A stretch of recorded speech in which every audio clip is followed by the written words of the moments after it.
की वंदे वंदे वंदे।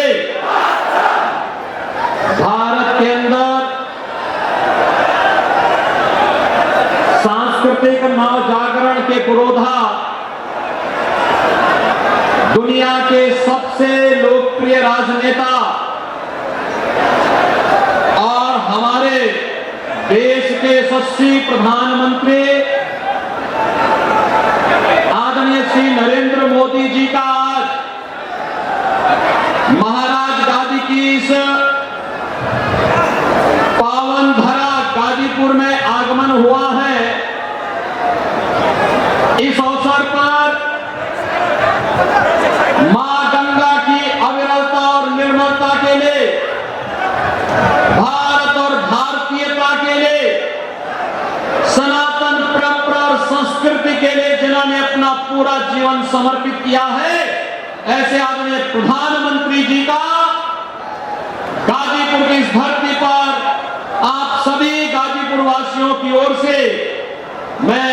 हृदय से स्वागत करता हूं, अभिनंदन करता हूं। मंच पर उपस्थित सुहेलदेव राजभर पार्टी के अध्यक्ष और प्रदेश सरकार में मंत्री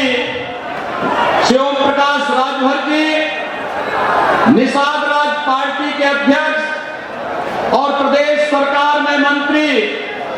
श्री संजय निषाद जी, राज्यसभा की माननीय सांसद श्रीमती संगीता बलवंत बिंद जी, राज्यसभा के माननीय सांसद श्री अमरपाल मौर्य जी, विधान परिषद सदस्य श्री विशाल सिंह चंचल जी, आज के इस कार्यक्रम में उपस्थित भारतीय जनता पार्टी के हमारे गाजीपुर लोकसभा क्षेत्र से लोकप्रिय प्रत्याशी श्री पारसनाथ राय जी और भारतीय जनता पार्टी के हमारे सभी पदाधिकारीगण, उपस्थित बहनों और भाइयों, आज दुनिया के सबसे लोकप्रिय राजनेता और ये हमारा सौभाग्य है कि देश के यशस्वी प्रधानमंत्री आदरणीय श्री नरेंद्र मोदी जी का इस गाजीपुर की धरा पर आगमन हुआ है। बहनों और भाइयों, आदरणीय प्रधानमंत्री जी का आगमन गाजीपुर में ये 5वीं बार हुआ है और जब इससे पहले प्रधानमंत्री जी आए हैं तो गाजीपुर को अपनी एक नई पहचान दिलाने के लिए जरूर आए हैं। याद करिए, कभी यहाँ पर महाराज सुहेलदेव के नाम पर नई ट्रेन सेवा प्रारंभ करने के लिए आदरणीय प्रधानमंत्री जी का आगमन होता है और कभी गाजीपुर में यहाँ पर महर्षि विश्वामित्र के नाम पर बने हुए मेडिकल कॉलेज के निर्माण और उसके उद्घाटन कार्यक्रम में आदरणीय प्रधानमंत्री जी का इस जनपद में आगमन होता है। और आज एक बार फिर से देश के अंदर, जो पूरे देश के अंदर आवाज है,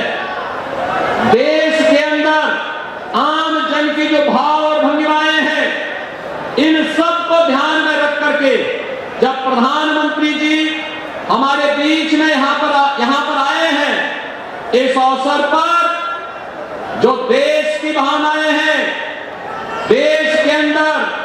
5 चरणों के चुनाव संपन्न हो चुके हैं। बहनों और भाइयों, आज 6ठे चरण का चुनाव चल रहा है और मैं आपको इस बात के लिए कह सकता हूं, पूरे देश के अंदर उत्तर, दक्षिण, पूरब, पश्चिम, जहां कहीं भी हम बात करते हैं, जाते हैं, चारों ओर एक ही आवाज है, एक ही नारा गूंज रहा है और वह नारा है कि फिर एक बार और अब की बार 400 पार। तो बहनों और भाइयों, 400 पार की बात जब आती है तो कांग्रेस और इंडी गठबंधन से जुड़े हुए सहयोगी दल, समाजवादी पार्टी हो या आरजेडी हो या फिर अन्य दल हैं, ये चारों खाने चित होते हुए दिखाई देते हैं, क्योंकि मैं तो 400 सीटों पर लड़ने का कभी सपना भी इन्होंने नहीं देखा। और भारतीय जनता पार्टी मोदी जी के नेतृत्व में अपनी उपलब्धियों को लेकर के, देश के लिए किए गए योगदान को ध्यान में रख करके हम जनता जनार्दन के आशीर्वाद से इस लक्ष्य को प्राप्त करने की ओर तेजी के साथ आगे बढ़े हैं। और उसी श्रृंखला में आज आदरणीय प्रधानमंत्री जी का आगमन गाजीपुर की इस धरा पर हुआ है। बहनों और भाइयों, हमने बदलते हुए भारत को देखा है। हमारी पीढ़ी का यह सौभाग्य है कि मोदी जी के नेतृत्व में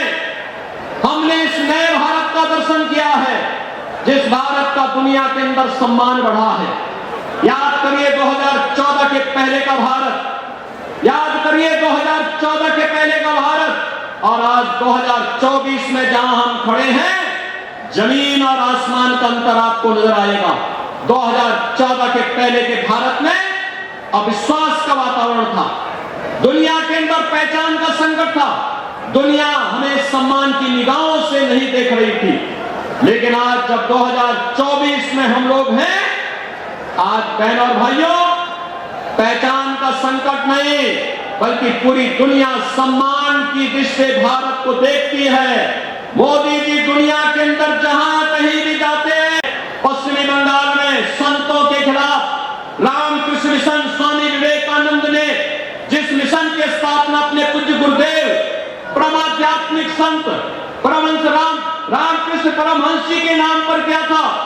आज उन्हें वहां की कांग्रेस गठबंधन का एक सहयोगी उन संतों को धमकी दे रहे हैं, भारत सेवाश्रम संघ के संतों को धमकी दे रहे हैं। ऐसे लगता है जैसे रावण राज हो गया हो, फिर से धमकी देंगे, संतों को जीना हराम कर देंगे। इस प्रकार की स्थिति पैदा करने का प्रयास हो रहा है। ये लोग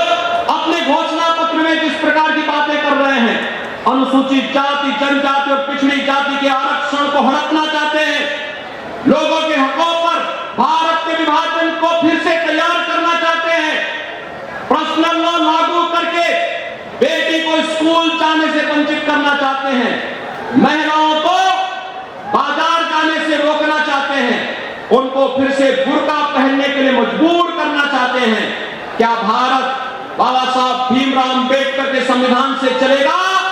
या किसी सरिया कानून से चलेगा? बहनों और भाइयों, प्रधानमंत्री मोदी जी की गारंटी है,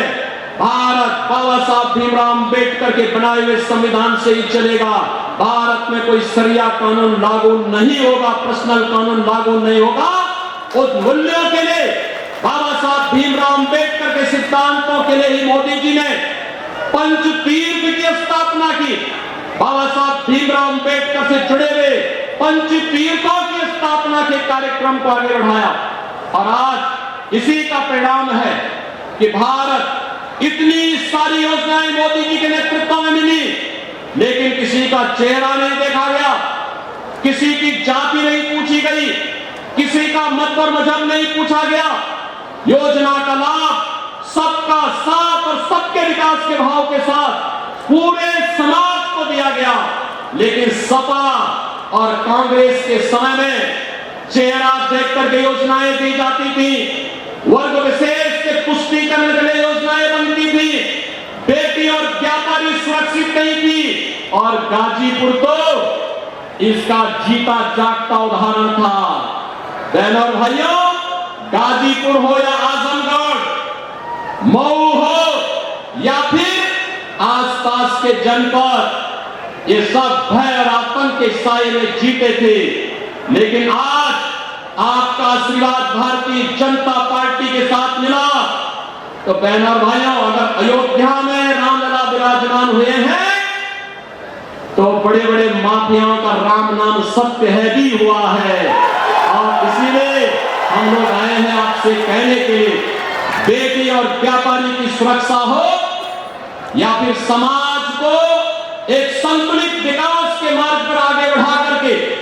आत्मनिर्भर और विकसित भारत की इस परिकल्पना को साकार करने के लिए पूरे देश का जो नारा है,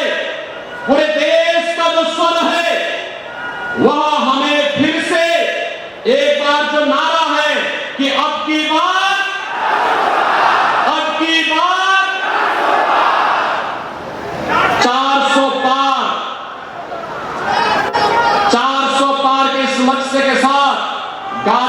संसदीय सीट पर श्री पारसनाथ राय को भारतीय जनता पार्टी ने मोदी जी के आशीर्वाद से,